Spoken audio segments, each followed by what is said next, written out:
German Chancellor Friedrich Merz touched on the largest strike on Ukraine in Wednesday's general debate in the German parliament, promising renewed aid for Kyiv.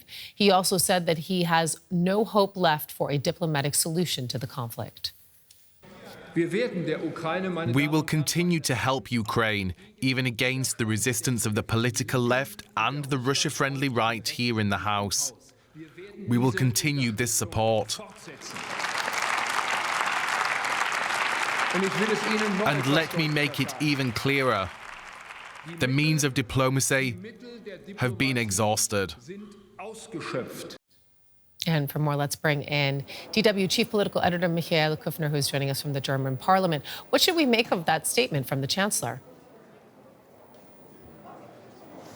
Well, he is making clear that those phone conversations with Vladimir Putin have not yielded results. It's also in the vein of the latest comments that we've seen from US President Donald Trump, who basically said he would be sending defense equipment to Ukraine. He's very unhappy with the last conversation he had with Vladimir Putin. And the German backdrop to that is that the largest opposition party, which is the far-right AfD party, is against continued military supplies to Ukraine, which the German government, of course, has vowed it will continue to do. And this was part of a back and forth, really, a response by Friedrich Merz to Alice Weidel, the leader of the far-right AfD party, who continues to accuse Friedrich Merz of being a chancellor who doesn't keep his word, who spends too much time abroad. That's what she said in the debate today. And here, Friedrich Merz wants to set the record straight that it takes two to talk about peace, and that Vladimir Putin is not willing to really talk about any kind of ceasefire agreement. This was clearly meant for a German public, which still backs the government's handling of Ukraine. But there's always the concern that this accusation can be hanging in the air, that there's not enough diplomacy going on. Okay, you mentioned it there. The parliament is in the midst of this general debate. So does it look like Merz is delivering the kind of leadership that he promised Germany and Europe? Well, he says so, and that's also his argument when he cites all his foreign trips.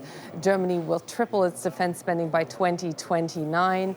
He made clear that unless Germany had reformed that debt brake and made a huge exemption for defense spending, that NATO's survival, essentially, would not have been guaranteed to meet those expectations, particularly from the US side of more defense spending.